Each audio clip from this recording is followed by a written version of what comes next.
Bonjour et bienvenue sur Bloggy. Alors aujourd'hui on va parler d'une machine assez exceptionnelle, le 1005HA-H de Asus Tech, donc 1005HA-H comme Hike, c'est la version haut de gamme du 1005HA, assez exceptionnelle parce qu'elle coûte 349 € et comme on va le voir, elle propose à peu près tout ce qui se fait de mieux aujourd'hui sur le marché du netbook. C'est vraiment une machine très complète, compacte, et donc pas très cher, 349 €. C'est son prix de lancement et a priori c'est un prix qu'elle va garder assez longtemps vu que la machine 1005HA-M, donc middle, la version medium en fait de cette version de la machine, est positionnée à 299 €. Alors pour ces 349 €, on a donc un netbook comme d'habitude, un chargeur et un câble d'alimentation.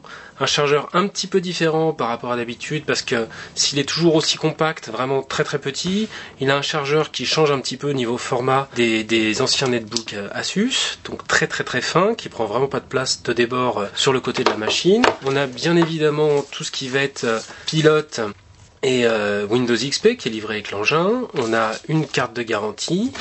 La garantie maintenant 1 an sur cette machine-là à l'international, un guide de l'utilisateur et une pochette. Bon, je vais pas détailler tout ça, la pochette c'est la même pochette que d'habitude chez Asus. Le guide de l'utilisateur est assez bien fichu, c'est un petit peu toujours le même, donc ça, il faut le lire une fois, a priori à partir de là on sait à peu près se servir de la machine. Chargeur, c'est le bon point, c'est vraiment ce côté à la fois bipolaire et donc très compact avec un tout petit embout. C'est vraiment un chargeur de voyage très pratique et assez léger. La machine en elle-même, elle est assez complète, comme vous allez pouvoir le voir, elle est assez bien fichue, elle est moins évolutive qu'avant dans ses composants, mais elle propose vraiment une foule de fonctionnalités. A priori on n'a pas besoin de la faire évoluer tant que ça. Donc pour commencer on a une connectique complète, comme d'habitude chez Asus. Ça commence par un lecteur de carte SDHC sur le côté droit, lecteur de carte qui permet vraiment de cacher complètement la carte, donc on peut la laisser insérer totalement dedans comme d'habitude.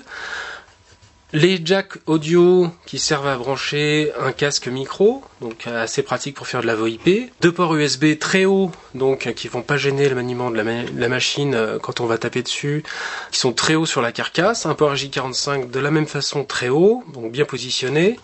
De l'autre côté, on a un port d'alimentation, donc plus petit que d'habitude, qui correspond bien au format de ce nouveau port, avec l'avantage donc d'avoir un très très très petit débord. Quand on l'insère, on a vraiment très peu de gêne par rapport à la manipulation, le câble ne se voit quasiment pas. Un port VGA ensuite, donc tout à fait standard. Le seul défaut de l'engin, c'est ce double port ici, donc un port USB à gauche qui est gêné par le port anti-vol. Ce qui veut dire que quand on veut utiliser le port anti-vol, on ne pourra pas utiliser ce troisième port USB. C'est un petit défaut, mais c'est un défaut tout de même. Et ici, on a donc un évent d'aération. Sur le devant de la machine, on n'a pas de connectique, on a juste 2 petites LED qui sont reprises ici en façade, et à l'arrière, donc on a la batterie Asus, avec un nouveau système d'écran qui va basculer derrière cette batterie, mais encore une fois chez Asus, une batterie bien intégrée, et comme on va le voir, avec une excellente capacité. Niveau évolutivité, donc moins d'accès qu'avant. Si la batterie est accessible, contrairement au 1008HA, on n'a que un accès à la mémoire vive. C'est-à-dire que le disque dur et la carte Wi-Fi aujourd'hui ne sont plus accessibles sur ces machines-là. C'est dommage, on ne pourra pas faire évoluer son disque si on a envie de passer de 160 à plus de gigas, ou on ne pourra pas non plus changer la carte Wi-Fi si on voulait un jour évoluer vers un autre type de carte. Donc il y a juste la mémoire, on peut la faire évoluer jusqu'à une période de 2 gigas sans aucune difficulté. On a également en dessous 2 enceintes stéréo, et tout un système d'aspiration d'air et d'évacuation d'air qui se fait donc sur le côté. Voilà, ça c'est pour la partie hardware externe. On a ensuite une partie interne. Alors, le geste que je viens de faire est assez important, c'est-à-dire qu'on a vraiment un clavier qui bascule, plus comme avant. C'est un clavier qui bascule vers l'arrière de la machine, comme sur les MSI Wind. Et l'écran est brillant, c'est-à-dire que, contrairement à d'habitude, on a un écran qui se reflète, qui est donc beaucoup plus fragile. Il est vraiment déconseillé d'ouvrir sa machine sur le côté. Comme vous pouvez le voir, elle peut se plier. Petit conseil important sur l'ouverture de la machine, on a un écran brillant. Un écran brillant, c'est un écran beaucoup plus fragile qu'un écran mat qui est plus souple que l'écran brillant. Donc pour pouvoir ouvrir cet écran brillant, pour pouvoir ouvrir la machine, Asus a mis un petit ergot que vous voyez ici. Un petit ergot qui dépasse quelque peu on va dire d'1 mm de la machine, mais qui permet une prise en main en fait de l'engin. Alors pourquoi il l'a mis ici un petit ergot? Tout simplement parce que l'écran est quand même assez souple. peux vous montrer ça de face. C'est-à-dire qu'ici, je suis ouvert à presque 5 mm, alors qu'ici, je suis fermé sur l'écran. Si je pousse un peu plus cet état, je vais casser la surface de l'écran. C'est-à-dire que l'écran ici brillant peut casser. Il suffit de le tordre suffisamment pour qu'il soit cassé. Donc